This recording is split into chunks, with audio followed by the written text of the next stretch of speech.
എന്നാൽ പാകിസ്ഥാൻ ഇതേ സമയത്ത് തന്നെ അറ്റോമിക് നമ്മൾ ആദ്യം നടത്തിയപ്പോൾ പാകിസ്ഥാൻ അതിന് വേണ്ടിയിട്ടുള്ള ശ്രമങ്ങൾ തുടങ്ങി.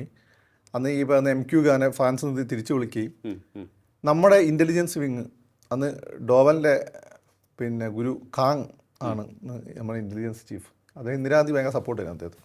അദ്ദേഹത്തിൻ്റെ ഈ അവിടെ പോയിട്ട് അവിടെ റിയാക്ടറിലുള്ള മുടി തൊഴിലാളികളുടെ മുടി ഉണ്ടല്ലോ വെട്ടുമ്പോൾ അത് ശേഖരിച്ച് തെളിവായിട്ട് കൊണ്ടു കൊടുത്തു മൊറാജിയുടെ കയ്യിൽ. നമുക്ക് ഇത് ഉപയോഗിച്ചുകൊണ്ട് UN പോയിട്ട് അവരെ എക്സ്പോസ് ചെയ്യാം. മൊറാജി നേരെ ഒരു സിയാവുലാക്കിനെ വിളിച്ചു. അതെ, സിയാവുലാക്ക് എന്ത് ചെയ്തു? നമ്മളെ ശാരമാനെ മൊത്തം കൊന്നു. എന്നിട്ട് ഞങ്ങൾ പരിപാടിയൊന്നും ഇല്ലാന്നൊക്കെ പറഞ്ഞു. അല്ല, അന്ന് കാണിച്ച ഒരു വലിയൊരു മണ്ടത്തരം അതാണ് നമ്മൾ ഇന്ത്യക്കാരൻ നമ്മളെ ഈ പറയുന്ന ഈ അതിൽ കുറച്ചുകൂടി പറയാൻ കോൺഗ്രസ് ആയിരുന്നു, സോഷ്യലിസ്റ്റൊക്കെ കാട്ടും ഇന്ദിരാഗാന്ധി. അങ്ങനെ അന്ന് നമുക്ക് പൂട്ടാമായിരുന്നു. അന്ന് വേറെ ഒരു കാര്യം ഇസ്രായേൽ പറഞ്ഞു. ഇസ്രായേലിന് ഇവന്മാർ ആയുധം ഉണ്ടാക്കുന്ന പേടിയാണ്. കാരണം വെച്ചാൽ ഇവർ പിന്നെ മുസ്ലിം ബോംബാണല്ലോ, അവർക്ക് പണിയാവും. അവരന്ന് ഞങ്ങൾ ബോംബ് ചെയ്തോളാം, നിങ്ങൾ അന്ന് നേരിട്ട് ഇസ്രായേലിന് ഇവിടെ പറന്ന് വന്നിട്ട് ബോംബ് ചെയ്യാനുള്ള ശേഷിയില്ല. ഇസ്രായേൽ വന്ന് ഞങ്ങളെ വിമാനങ്ങൾക്കൊന്ന് എയർ റിഫ്യൂൽ ചെയ്യാനുള്ള സംവിധാനം ചെയ്തു തന്നാൽ മതി. ഇത് നമ്മൾ ആദ്യം ചെയ്തു കൊടുത്തില്ല. നമ്മൾ ഭയങ്കര ധാർമ്മികത തന്നെയല്ല, നമ്മൾ ചെയ്തു കൊടുത്തില്ല, പറ്റില്ലെന്ന് തോന്നുന്നു. അല്ലെങ്കിൽ എന്താണെന്ന് വെച്ചാൽ അവർ റിഫ്യൂൽ ചെയ്ത് അവർ ബോംബ് ചെയ്ത് പോകും.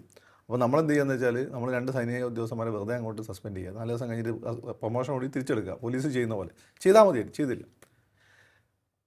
അപ്പോൾ പാകിസ്ഥാൻ ബോംബുണ്ടാക്കിയ സമയത്ത് ഇവർക്ക് ഏത് രീതിയിലൊക്കെ തടഞ്ഞില്ല. പക്ഷേ നിങ്ങൾ നോക്കണം, അതിന് മുമ്പേ ഇറാഖ് ബോംബ് ഉണ്ടാക്കാൻ നോക്കിയ സമയത്ത് ഇവർ ഇസ്രായേലിനെ വിട്ടുകൊണ്ട് അത് തകർത്തു. ഇറാൻ ബോംബ് ഉണ്ടാക്കുന്നത് തോന്നുന്ന എല്ലാ ഘട്ടത്തിലും ഇറാൻ എന്ത് ചെയ്ത് ബോംബ് ചെയ്തുകൊണ്ടിരിക്കുകയാണ്. അമേരിക്ക ഇസ്രായേലിനെ പറ്റിയാൽ അമേരിക്ക നേരിട്ട് പോയി ബോംബ് ചെയ്യും. സിറിയ ഉണ്ടാക്കാൻ നോക്കിയാണ് പിന്നെ അസദിനെ ഓടിക്കാൻ കാരണം. ലിബിയ ശ്രമിച്ചാണ് ഗദ്ദാഫി ഓടിക്കാൻ നൽകുന്നത്. അതിൻ്റെ ഇടയ്ക്ക് ചൈനയുടെ സപ്പോർട്ടോട് കൂടിയിട്ട് അങ്ങനത്തെ ഒരു സിസ്റ്റം ആയതുകൊണ്ടാണ് ഡെങ്ങിന് പറ്റിയത്. ഡെങ്ങിനല്ല, ഇയാൾക്ക് കിങ് ജോൺ ഉണ്ണിന് അപ്പോൾ വാപ്പാക്കും വല്യപ്പാക്കും ഒക്കെ പറ്റിയത്. അത് പാകിസ്ഥാൻ വിട്ടുകൊടുത്താൽ. പാകിസ്ഥാൻ അവർ ഈ ഇത് കൊടുത്തു, മിസൈൽ ടെക്നോളജി കൊടുത്തു, പകരം ഇത് തിരിച്ചു കൊടുത്തു. അവർ ആറ്റം ബോംബിൻ്റെ ടെക്നോളജി അവർക്ക് കൊടുത്തു. അപ്പം ഇത് നമ്മൾ ചോദ്യം ഇതാണ്, ഇപ്പോൾ ഡെങ് സിയാപിങ് ഉണ്ടാക്കുന്നതോ ചൈന ഉണ്ടാക്കുന്നതോ ഒന്നും ഇവർക്കൊരു പ്രശ്നമല്ല. എന്തുകൊണ്ടാണ് ഇന്ത്യ ഉണ്ടാക്കുന്ന ഒരു പ്രശ്നമായത്? എന്തുകൊണ്ടാണ് പിന്നെ ഈ പറയുന്നത് പോലെ പാകിസ്ഥാനെ ഇവർ തടഞ്ഞില്ല? പാകിസ്ഥാൻ തടയാതിരിക്കാൻ കാരണം ശരിയാണ്, പാകിസ്ഥാൻ ഇന്ത്യക്കെതിരെയുള്ള ചെക്കാണ് പാകിസ്ഥാൻ. എന്തുകൊണ്ട് അവർ ഇന്ത്യയെതിരെ ഭയക്കുന്നു? ശരിയാണ്. ഇവിടെയാണ് ഇന്ത്യയുടെ പൊട്ടൻഷ്യൽ. ഹ്യൂജ് മാർക്കറ്റ് എല്ലാവർക്കും അറിയാം, വലിയ രാജ്യം. ഇന്ന് ഇന്ത്യയിൽ ഒരുപാട് നിഗൂഢതകളുണ്ട്. അത് ഈ ഹിമാലയൊക്കെ ബന്ധപ്പെട്ടാണ് പറയുന്നത്. ഹിമാലയം ഇന്ത്യൻ പ്ലേറ്റ് പിന്നെ യൂറേഷ്യൻ പ്ലേറ്റായിട്ട് കൂട്ടിയിടിച്ചപ്പോണ്ടായ പർവ്വതമാണ് ഹിമാലയം. അപ്പോൾ നമ്മൾ സയൻറ്റിഫിക്കായിട്ട് അതിൽ കാര്യമൊന്നുമില്ല. പക്ഷേ ഇന്ത്യയുടെ കാര്യം നിങ്ങൾ എടുത്തു, എത്രയോ പടയോട്ടങ്ങളും കാര്യങ്ങളൊക്കെ നടന്നത് നമ്മുടെ രാജ്യത്തെ സംരക്ഷിച്ച് നിർത്തുന്നത് എന്തോന്നുണ്ട്. ഇവിടെ പൂർണ്ണമായിട്ടും മുസ്ലിം വൽക്കരിക്കാൻ പറ്റില്ല. 500 വർഷം നമ്മൾ ഭരിച്ചാണ് ഇവിടെ. ക്രിസ്ത്യാനികൾ 200 വർഷം ഭരിച്ചു, അതായത് ബ്രിട്ടീഷുകാർ. അവർക്ക് ഇവിടെ ക്രൈസ്തവൽക്കരിക്കാൻ പറ്റിയില്ല. ലോകത്ത് ഇങ്ങനെ വേറെ രാജ്യമില്ല.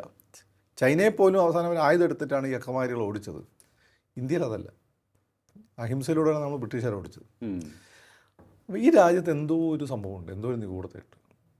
ഒന്ന്, നിങ്ങൾ എംപെരിക്കലായി നോക്കണം നമ്മളെ മാർക്കറ്റ്, നമ്മുടെ വിഭവങ്ങളൊക്കെ തന്നെ. 2, ഇവർ ഈ പുറംലോകങ്ങളെല്ലാം പേടിക്കുന്ന എന്തോ ഒരു സാധനം ഈ രാജ്യമായിട്ട് ബന്ധപ്പെട്ടിട്ടുണ്ട്. അതുകൊണ്ട് ഇന്ത്യക്ക് എപ്പോഴും ഒരു ചെക്ക് കൊടുക്കണം. അതിനാദ്യം നമ്മൾ സൈനികമായി ശക്തിപ്പെടുന്നതിനെതിരെ ശ്രമിച്ചു.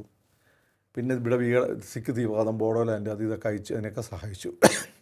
എന്നിട്ടൊന്നും നമ്മൾ താഴ്ന്നില്ല. അവിടെ 2 പ്രധാനമന്ത്രിമാരെ വെടിവെച്ച് കൊന്നു, ഇന്ദിരാഗാന്ധി ആൻഡ് രാജീവ് ഗാന്ധി. എന്നിട്ടൊന്നും താഴ്ന്നില്ല. ഒരു പ്രധാനമന്ത്രി വിഷം കുത്തി വെച്ച് കൊന്നു, എന്നിട്ടും താഴ്ന്നില്ല. അപ്പാണ് ഇന്ത്യനെ നേരിടണമെങ്കിൽ. പിന്നെ മാത്രമല്ല, നമ്മൾ 65-ലും മറ്റും നടന്നത് നമ്മൾ ലാഹോർ വരെയൊക്കെ അത് പിടിച്ചാണ്. കാർഗിലിൽ ഇത്രയും അസാധ്യമായ യുദ്ധം നമ്മൾ ജയിച്ചാണ്. അത് അവരുടെ സാഹിബിൻ്റെ ആയുധം കൊണ്ട് മാത്രമല്ല, നമ്മളെ സൈനികരുടെ മനോവീര്യം അത് വലിയ ഘടകമാണ്. നമ്മുടെ സിസ്റ്റം മാത്രമല്ല, ഇന്ത്യയെ പട്ടാളം ഒരിക്കലും അധികാരം പിടിച്ചെടുക്കാൻ ശ്രമിച്ചിട്ടില്ല. പട്ടാളം അവരുടെ ജോലി ചെയ്തുകൊണ്ടിരിക്കുകയാണ്. അതൊന്നും ഈ നവസ്വതന്ത്ര രാജ്യങ്ങൾ നടക്കാത്ത കാര്യമാണ്. അപ്പം ഇന്ത്യയെ പൂട്ടണം, അതിനുവേണ്ടി പാകിസ്ഥാൻ അവർ കണ്ണടക്കുകയായിരുന്നു. അപ്പോൾ ഇന്ത്യക്ക് എപ്പോഴും ഒരു ചെക്ക് കൊടുക്കണം. അതുകൊണ്ടാണ് അവരുടെ തന്നെ നിലപാട് പിന്നെ ഭീഷണിയാവും. പാകിസ്ഥാനെ പോയി ബോംബ് ഇട്ടത് എങ്ങോട്ട് പോകുന്നത് അറിയാൻ പറ്റില്ല. പക്ഷേ പാകിസ്ഥാൻ ബോംബ് ആദിക്കുന്നതിനെ തടയാനുള്ള കാര്യമായിട്ടുള്ള ഒരു ശ്രമം യൂറോപ്യൻ അമേരിക്കൻ സഖ്യകക്ഷിയുടെ ഭാഗത്ത് ഉണ്ടായില്ല.